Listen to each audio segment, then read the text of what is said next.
But obviously with curbside consults, I love that. I feel like there's more of that because people are so obsessed with skincare nowadays and it's such a huge trend. And I know that you've done a nighttime routine video Uh-huh. and I love watching all of those. But is it, I mean, I don't know if it's dangerous or is it just not a great idea for people to be watching all these videos and say, take tips from some celebrity who might be using a product Right. that I shouldn't be using? Right. I mean, I think that anything in too, too much, everything should be in moderation. And there are people who are obsessed with skincare, and there are people with body dysmorphic.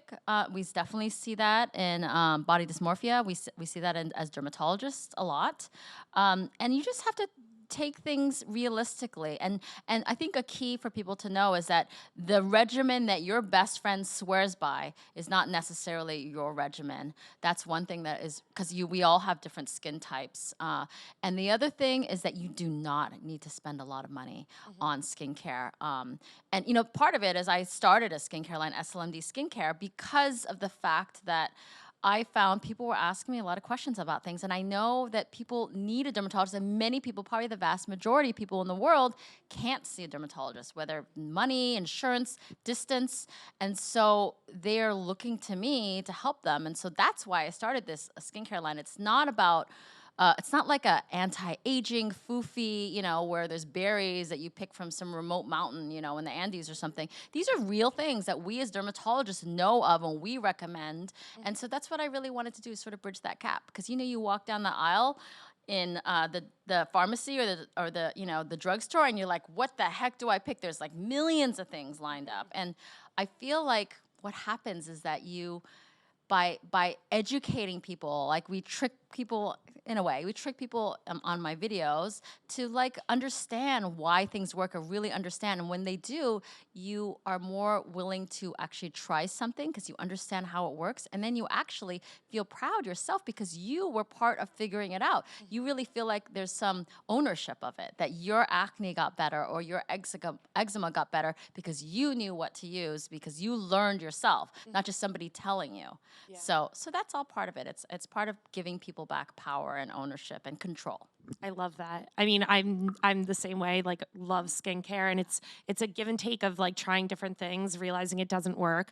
I know you are a huge proponent of sunscreen, SPF. Of course. Are there Yes. other go-to products that you would recommend for people to just take care of their skin? Yeah, well, sunscreen is really important. I think the most important thing I would say for people is that we all know about that. And I will say probably everybody that I see in my office are going to say they use sunscreen. But people don't use it properly, in my opinion, and many of us dermatologists' opinion, because people don't reapply it. If you're walking home at the end of the day and you haven't put sunscreen on, except for in the morning, you don't have sunscreen on.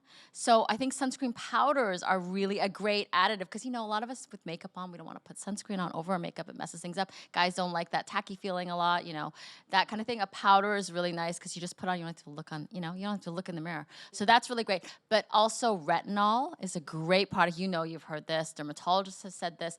Retin-A or tretinoin is the prescription variety, which is more concentrated, more a stronger strength. But retinol is great because it has anti-aging properties. It can help with acne. It can help with brown spots. We even use it in some cases to help minimize the development of skin cancers or precancers. So it's a really good thing to use. It's a little drying for people, and sometimes people are sun sensitive, so you have to adjust to it. But retinol is really nice because it's over the counter. It's a little bit more gentle, and you can usually adjust to that one much easier. Yeah, I had a little bit of a retinol mishap, and I don't recommend it to There's anybody. a lot of retinol mishaps. You got to ease in. Yes, you do. Yes, and you can't get a wax right after or something like that. You could get in trouble. Yes.